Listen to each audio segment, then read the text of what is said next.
மகாபாரதம் 4. பிரம்மாக்களுக்கு இறைவனால் கற்பிக்கப்பட்ட பிரவருத்தினி விருத்தி தர்மத்தின் ரகசியம் 3. பின்னர் தேவர்களும் முனிவர்களும் குருவிடம் இவ்வாறு கேட்டார்கள். ஓ பகவானே, தர்மம் ஒற்றை காலில் நடக்கும்போது நாம் எப்படி நடக்க வேண்டும்?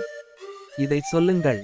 இதற்கு இறைவன் பதிலளித்தார். ஓ தேவர்களில் சிறந்தவரே, வேதங்கள், யாகங்கள், தவங்கள், உண்மை, துறவு, அகிம்சை மற்றும் தர்மம் எங்கெல்லாம் போதிக்கப்படுகிறதோ அங்கெல்லாம் நீங்கள் சேவை செய்ய வேண்டும். எந்த அதர்மமும் உங்களை தொடக்கூடாது. வியாசர் கூறினார். இவ்வாறு இறைவனால் கட்டளையிடப்பட்டபடி தேவர்களும் முனிவர்களும் இறைவனை வணங்கி அவர்கள் விரும்பும் பல நாடுகளுக்குச் சென்றனர். தேவர்கள் சென்றதும் பிரம்மா மட்டுமே எஞ்சியிருந்தார். அநிருத்த வடிவில் இருந்த இறைவன் ஒரு பெரிய குதிரையின் முகத்துடன் அவர் முன் தோன்றினார். அந்த நேரத்தில் அவர் சங்க வேதத்தை ஓதிக்கொண்டிருந்தார். அவர் ஒரு தண்ணீர் கலசத்தையும் திரிசூலத்தையும் வைத்திருந்தார். அளவிட முடியாத அந்த ஹயக்ரீவரைக் கண்டு பிரபஞ்சத்தின் படைப்பாளரும் அதிபதியுமான பிரம்மா உலகங்களின் நலனை விரும்பி கைகளை கூப்பி அவர் முன் வணங்கினார். இறைவன் அவரை தழுவி இவ்வாறு கூறினார். இறைவனின் வார்த்தைகள். ஓ பிரம்மா, பிரபஞ்சத்தின் செயல்களையும் விதிகளையும் அவற்றின் சரியான வரிசையில் சிந்தித்து பாருங்கள். நீங்கள் அனைத்து உயிரினங்களுக்கும் தந்தை. நீங்கள் முழு பிரபஞ்சத்திற்கும் ஆண்டவரும் ஆசிரியரும். நான் என் சுமையை உங்கள் மீது சுமத்தி சரியான அணுகுமுறையை கடைப்பிடிப்பேன். தெய்வங்களின் வேலையை உங்களால் செய்ய முடியாது என்பதை நீங்கள் காணும்போது நான் உங்களுக்கு சுய அறிவை கற்பிக்கத் தோன்றுவேன். இதை சொல்லிவிட்டு ஹயக்ரீவர் அங்கே ஒரு அந்தர்யாமி ஆனார். பிரம்மா அவரது கட்டளையை பின்பற்றி விரைவில் தனது சொந்த உலகத்திற்கு சென்றார். இவ்வாறு இந்த மகத்தான மற்றும் நித்தியமான பத்மநாபர் யாகங்களில் சிறந்தவராக ஆனார். அவர் எப்போதும் யாகங்களை தாங்குபவர், அழியாத தர்மத்தின் அடைக்கலம். அவர் உலகை படைத்தார், உலகின் தர்மங்களை நியமித்துள்ளார். அவரே ஆரம்பம், அவரே நடு, அவரே முடிவு, அவரே பொருட்களின் வேர், அவரே இதயம், அவரே படைப்பாளர், அவரே செயல். ஒரு யுகத்தின் முடிவில் அவர் அனைத்து உலகங்களையும் அழித்து செயலற்ற நிலையில் இருக்கிறார். ஒரு யுகத்தின் தொடக்கத்தில் அவர் விழித்தெழுந்து உலகை படைக்கிறார். அந்த மகத்தான தூய பரம புருஷருக்கு வணக்கங்கள். அவர் உலகின் வடிவமாகவும் அனைத்து கடவுள்களின் அடைக்கலமாகவும் இருக்கிறார். அவர் மகான்களின் அதிபதி, அனைத்து ருத்ரர்களின் கணவர், ஆதித்யர்களின் கணவர், வசுக்களின் கணவர், அஸ்வினிகள் மற்றும் மருதர்கள் இருவரின் கணவர், வேதங்களின் தலைவர், வேதாந்தங்களின் தலைவர், கடலில் நித்தியமாக வசிப்பவர், ஹரி, நீண்ட கூந்தல் கொண்டவர், அமைதியானவர், அனைத்து உயிரினங்களுக்கும் முக்தியின் பாதையை காட்டுபவர், கபர்தி, வராகர், ஒற்றை கொம்பு, ஞானி, எங்கும் நிறைந்தவர், ஹயக்ரீவர், 4 முகங்களை கொண்டவர், மர்மமானவர், அறிவை காண்பவர், அக்ஷர், க்ஷர். இந்த அழியாத இறைவன் எங்கும் வேகமாகச் செல்கிறார். அவர் ஞான கண்களால் அறியப்பட வேண்டிய பரம பிரம்மன். நான் அவரை அறிவின் கண்களால் அறிந்திருக்கிறேன். நீங்கள் அதை கேட்டதால் இதை சொன்னேன். ஓ சீடர்களே, என் வார்த்தைகளின்படி செயல்படுங்கள். பகவான் ஹரிக்கு சேவை செய்யுங்கள். வேதங்களின் வார்த்தைகளால் அவரை பற்றி பாடுங்கள். விதிகளின்படி அவரை வணங்குங்கள். வைசம்பாயனர் கூறினார். ஓ ராஜா, ஞானி வேதவியாசர் தனது அனைத்து சீடர்களிடமும் தனது மிகவும் பக்தியுள்ள மகன் சுகனிடமும் இவ்வாறு கூறினார். எங்கள் குரு ரிக் வேதத்திலிருந்து எங்களுடன் அவரை புகழ்ந்தார். நீங்கள் கேட்டீர்கள், நான் இதையெல்லாம் உங்களுக்கு சொன்னேன். தேவர்களின் குரு இவ்வாறு இறைவனை வணங்கி மகிழ்ச்சியான மனதுடன் கூறினார். இதை கேட்பவர், அதை உச்சரிப்பவர் மாயையிலிருந்து விடுபடுகிறார், பத்தராகிறார், உருவத்தில் வலிமை பெறுகிறார், நோயாளிகள் நோயிலிருந்து விடுபடுகிறார்கள், கட்டுண்டவர்கள் அடிமைத்தனத்திலிருந்து விடுபடுகிறார்கள், காமவெறி கொண்டவர்கள் ஆசைகளை அடைகிறார்கள், நீண்ட ஆயுளை விரும்புபவர் நீண்ட ஆயுளை அடைகிறார், பிராமணர் அனைத்து வேதங்களிலும் தேர்ச்சி பெறுகிறார், க்ஷத்திரியர் வெற்றி பெறுகிறார், வைசியர் ஏராளமான செல்வத்தை பெறுகிறார், சூத்திரர் மகிழ்ச்சியை காண்கிறார், குழந்தை இல்லாதவர் ஒரு மகனை பெறுகிறார், கன்னி பெண் விரும்பிய கணவனை பெறுகிறாள், கர்ப்பிணி பெண் மகிழ்ச்சியுடன் ஒரு மகனை பெற்றெடுக்கிறாள், மலரியான பெண் மகன்கள் மற்றும் பேரன்களுடன் ஆசீர்வதிக்கப்படுகிறாள். வழியில் அதை செய்பவன் பாதையை பாதுகாப்பாக கடக்கிறான். எதையும் விரும்புபவரின் விருப்பம் நிச்சயமாக நிறைவேறும். பெரிய முனிவர்களின் வார்த்தைகளையும் முனிவர்கள் மற்றும் கடவுள்களின் கூட்டங்களின் கதைகளையும் கேட்கும் இறைவனின் மகிமைகளை பாடும் பக்தர்கள் எல்லையற்ற மகிழ்ச்சியை அடைகிறார்கள். அர்ஜுனனுக்கு அவரது பெயர்களின் தோற்றம் மற்றும் முக்கியத்துவத்தை இறைவன் கூறினார். ஜனமேஜயன் கூறினார். மதிப்பிற்குரிய ஐயா, வியாசர் தனது சீடர்களுடன் மதுசூதனனை புகழ்ந்த பெயர்களின் அர்த்தத்தை எனக்கு சொல்லுங்கள். பிரஜாபதியின் கணவரான ஸ்ரீஹரியின் இந்த பெயரையும் முக்கியத்துவத்தையும் கேட்டு புரிந்து கொண்ட நான் ஸ்ரீஷ்டந்திரனைப் போல தூய்மையாக மாற விரும்புகிறேன். வைசம்பாயனர் பதிலளித்தார், பகவான் ஹரி தனது பெயர்களின் அர்த்தத்தை குணங்கள் மற்றும் செயல்களுக்கு ஏற்ப விளக்கியபோது எதிரி வீரர்களை கொன்ற அர்ஜுனன் மகாத்மா கேசவரிடம் கேட்டார், ஓ ஆண்டவரே, ஓ அனைத்து உயிரினங்களையும் தோற்றுவித்தவரே, அனைத்து உயிரினங்களையும் படைத்தவரே, உலகத்தின் வசிப்பிடமே, உலகத்தின் ஆண்டவரே, உலகங்களில் அச்சமற்றவரே, மகா முனிவர்களால் உச்சரிக்கப்பட்டுள்ள மற்றும் புராணங்களுடன் வேதங்களில் செயல்களின் சிறப்பியல்புகளான உங்கள் பெயர்களின் அர்த்தத்தை கேட்க விரும்புகிறேன். ஓ ஆண்டவரே, இந்த பெயர்களின் அர்த்தத்தை வேறு யாராலும் விளக்க முடியாதா? இவ்வாறு பகவான் அர்ஜுனனிடம் பேசினார். அர்ஜுனனே, ரிக் வேதம், யஜுர் வேதம், அதர்வ வேதம், சாம வேதம், புராணங்கள், உபனிஷத்துக்கள், ஜோதிஷம், சாங்கியா, யோக சாஸ்திரம் மற்றும் ஆயுர்வேதம் ஆகியவற்றில் மகா முனிவர்கள் எனது பல பெயர்களை குறிப்பிட்டுள்ளனர். அவற்றில் சில எனது குணங்களையும் எனது சில செயல்களையும் கூறுகின்றன. ஓ தூய அர்ஜுனா, செயல்களின் பெயர்களின் அர்த்தத்தை நான் உனக்குச் சொல்கிறேன், தூய மனதுடன் கேள். ஸ்மிருதியில் உள்ள முனிவர்கள் நீ என் சிறந்த பாதி என்று சொல்லவில்லையா? பெரிய உடல்களை கொண்ட பிரபஞ்சத்தின் வடிவமான உருவமற்ற மற்றும் பண்புகளற்ற நாராயணனுக்கு வணக்கம். பிரம்மா அவரது அருளிலிருந்து பிறந்தார், ருத்ரன் அவரது கோபத்திலிருந்து பிறந்தார். அனைத்து உயிரினங்களுக்கும் தோற்றுவாய் அவள் உயர்ந்த நபர், 8 குணங்களை கொண்ட உண்மை, அவள் எனக்கு பராப்பிரகிருதி. தெய்வீக உலகங்களும் அவளுக்குச் சொந்தமானது, அவள் யோகத்தை கொண்டிருக்கும் இயற்கை, அதாவது அவள் நெற்றியில் இருந்து பகலை அழிக்க கோபப்பட்டவள், அழிப்பவன் ருத்ரன் பிறந்தாள். ஓ பாண்டவா, நான் எல்லா உலகங்களுக்கும் ஆன்மா, எனவே நான் ஆன்மாவாகிய ருத்ரனை வணங்குகிறேன். முந்தையவற்றின் அதிபதியும் சிறந்த வரங்களுமான சிவனை நான் வணங்கவில்லை என்றால் அவரை யாரும் வணங்க முடியாது. மக்கள் என் வார்த்தையை பின்பற்றுகிறார்கள், வார்த்தைகளை மதிக்க வேண்டுமா?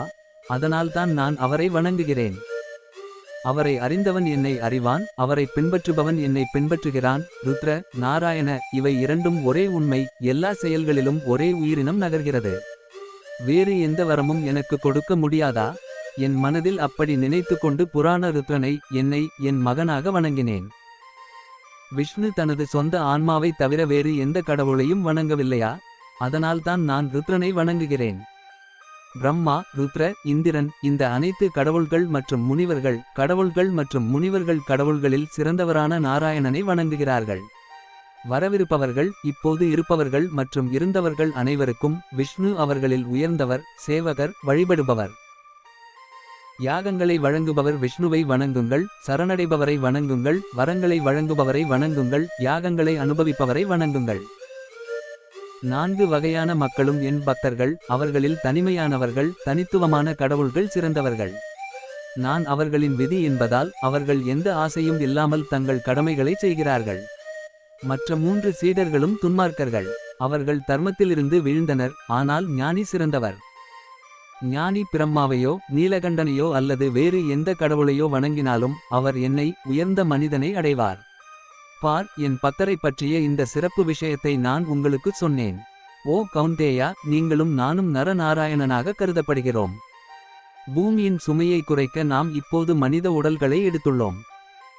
ஆன்மீக யோகங்களை நான் அறிவேன். நான் யார், நான் எங்கிருந்து வந்தேன் என்பது எனக்கு தெரியும்.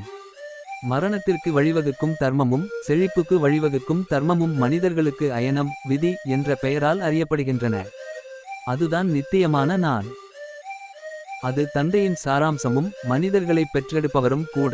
கடந்த காலத்தில் அது எனது வசிப்பிடமாக இருந்ததால் நான் நாராயணன். சூரியன் தனது கதிர்களால் முழு பூமியையும் மூடுவது போல முழு பிரபஞ்சத்தையும் நான் மறைத்து அனைத்து உயிரினங்களுக்குள்ளும் வசிப்பதால் நான் வாசுதேவன்.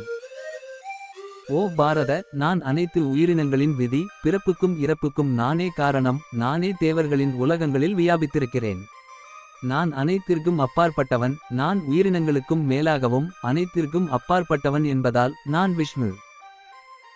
தாமத்தால் முழுமையை அடைய விரும்புபவர்கள் என்னை வணங்குகிறார்கள். தேவா, ஸ்தல மற்றும் அந்தர்யாமி உலகங்களில் முழுமையை விரும்புபவர்கள், எனவே நான் தாமோதரன். உணவு, வேதங்கள், அப்பு மற்றும் அமிர்தம், ருஷ்ணி என்று அழைக்கப்படுகிறார்கள். இவை எப்போதும் என் வயிற்றில் இருப்பதால் நான் பிரஷ்னியின் கருவறை. முனிவர்கள் என்னை பற்றி சொல்கிறார்கள், வீழ்ந்த திரித்துவத்தை எதிர்காலத்தில் காப்பாயாக, ஏனென்றால் ஒருவரும் இருவரும் அதை அழித்துவிட்டார்கள். அவர்கள் எதிர்காலத்தில் இருந்து என்னை பிருஷ்ணி என்ற பெயரால் அழைத்தபோது பிரம்மாவின் மகன் எழுந்தான். உலகங்களை சூடேற்றும் சூரியன், நெருப்பு மற்றும் சந்திரனின் கதிர்கள் என் முடி. நான் அவற்றின் வழியாகச் செல்வதால் சர்வவல்லமையுள்ள முனிவர்கள் நான் கேசவன் என்று கூறுகிறார்கள். இவ்வாறு கேசவன் என்ற எனது பெயர் தேவர்கள் மற்றும் பெரிய முனிவர்களால் ஆசீர்வதிக்கப்படுகிறது. அக்னி சோமனுடன் ஐக்கியமாகி ஒரு யோனியை கொண்டுள்ளது. எனவே முழு ஜட பிரபஞ்சமும் நெருப்பு முகம் கொண்டது. மேலும் புராணங்களில் கூறப்பட்டுள்ளது, அக்கினி முகம் கொண்ட ஆன்மாக்கள் ஒற்றை கண் கொண்டவை. தேவர்களும் நெருப்பு முகம் கொண்டவர்கள். எனவே அவர்கள் இருவரும் ஒரு கண்ணாக இருப்பதால் அவர்கள் பரஸ்பர இன்ப உணர்வை கொண்டுள்ளனர். அவர்கள் உலகங்களை அணிந்துள்ளனர். ஸ்ரீகிருஷ்ணர் அர்ஜுன சம்வாத் 1. அர்ஜுனன் கேட்டான், ஓ மதுசூதனா, கடந்த காலத்தில் நெருப்பு முகமுடைய மனிதர்கள் எப்படி ஒற்றை கண்ணாக மாறினர்? எனக்கு அது குறித்து ஒரு சந்தேகம் உள்ளது. அதை அகற்று. பகவான் பதிலளித்தார், ஓ பாண்டுவின் மகனே, இந்த பிரபஞ்சம் கடந்த காலத்தில் எனது பிரகாசத்திலிருந்து எவ்வாறு படைக்கப்பட்டது என்பதை நான் உனக்குச் சொல்கிறேன். கேள். 1004 மடங்கு சுழற்சிகள் கடந்து கலைப்பு நேரம் வந்துவிட்டது. அனைத்து உயிரினங்களும் வெளிப்படாதவற்றில் ஒன்றிணைந்தன. பூமி, காற்று, நெருப்பு எதுவும் இல்லை. முழு பிரபஞ்சமும் நீர் கடலாக மாறியது. பிரம்மன் என்று அழைக்கப்படும் ஒரே ஒரு ஒப்பற்ற உயிரினம் மட்டுமே இருக்கும்போது, அவர் இரவும் பகலும் இல்லை, இறந்தவரும் இல்லை, உயிருள்ளவரும் இல்லை, வெளிப்பட்டவரும் இல்லை, வெளிப்படாதவரும் இல்லை. இந்த நிலையில் நாராயண குணங்களின் தங்குமிடம். அழியாத அறிய முடியாத, சாத்தியமற்ற, உண்மை, வன்முறையற்ற சிந்தனை, ரத்தினத்தைப் போல பல்வேறு போக்குகளை கொண்டது. வெல்ல முடியாதது, வற்றாதது, அழியாதது, அருவமானது, எங்கும் நிறைந்தது, சர்வ வல்லமையுள்ளவர், நித்தியமானது, தமசால் அழிக்க முடியாதது. பகவான் ஹரி தோன்றினார். இதற்கு ஒரு ஸ்ருதி, வேத ஆதாரமும் உள்ளது. நசித்தோ ந ரதிர் சின்ன சதா சின்னஸ்தாசி தம் ஏவ புரஸ்தத்பவத் விஸ்வரூபம் எஸ் விஸ்வரூபஸ்ய ரஜ்னீஹி. அழிவின் போது பகலும் இல்லை, இரவும் இல்லை, மரணமும் இல்லை, அழியாத தன்மையும் இல்லை. இருள் மட்டுமே இருந்தது. அது பிரபஞ்சத்தின் அனைத்து வடிவங்களிலும் இரவு. இதுவே வசனத்தின் பொருள். இதன் பொருள் மீண்டும் விளக்கப்படும். இருளில் பிறந்த புருஷன் சந்ததியை உருவாக்குவதற்காக பிரம்ம யோனியிலிருந்து பிறக்க தனது கண்களிலிருந்து அக்னிஷ்டோங்களை உருவாக்கினான். பின்னர் பூதசர்க்கங்கள் படைக்கப்பட்ட பிறகு பிரம்மாவும் க்ஷத்திரியர்களும் இனப்பெருக்க செயல்முறையால் உருவாக்கப்பட்டனர். சோமா பிரம்மா, பிரம்மா பிராமணர், அக்னி க்ஷத்திரியர். பிரம்மா க்ஷத்திரியர்களை விட சக்தி வாய்ந்தவர், ஏனென்றால் அவர் முழு உலகத்திற்கும் தெரியும். இதற்கு முன்பு பிரம்மனை விட பெரியவர் யாரும் உருவாகவில்லை. ஒரு பிரம்மனின் முன்னிலையில் ஒரு யாகம் செய்பவன் எரியும் நெருப்பில் ஒரு யாகம் செய்பவனாக மாறுகிறான். அதனால்தான் நான் அப்படி சொல்கிறேன். பிரம்மா தெய்வீக வானங்களை உருவாக்கி தெய்வீக உடல்களை நிறுவுவதன் மூலம் 3 உலகங்களையும் உள்ளடக்கியது. இந்த உணர்வை வெளிப்படுத்தும் ஒரு மந்திரமும் உள்ளது. த்வமன்னே யஜ்ஞம் ஹோதா விஸ்வேசம் ஹிதோ தேவானாம் மனுஷ்யானாம் ச ஜகதிதி. ஓ அக்னி, நீ யாகங்களின் கூட்டம். நீ அனைத்து கடவுள்கள், மனிதர்கள் மற்றும் உலகத்தின் நலனை நாடுகிறாய். இந்த விஷயத்தில் ஒரு ஸ்ருதி உள்ளது. விஸ்வேசமன்னே யஜ்ஞம் த்வம் ஹோதேதி த்வம் ஹிதோ தேவை மனுப்ராயராஜகதா இதி. ஓ அக்னி, நீயே அனைத்து யாகங்களின் புரவலன். நீயே தெய்வங்கள் மற்றும் மனிதர்களின் உலகத்தின் நன்மை செய்பவன். அக்னியே யாகங்களின் புரவலன், படைப்பாளன் இல்லையா? அந்த அக்னி ஒரு பிராமணன், ஏனென்றால் மந்திரங்கள் இல்லாமல் ஹவனம் இல்லை, மனிதன் இல்லாமல் தபஸ்யா இல்லை.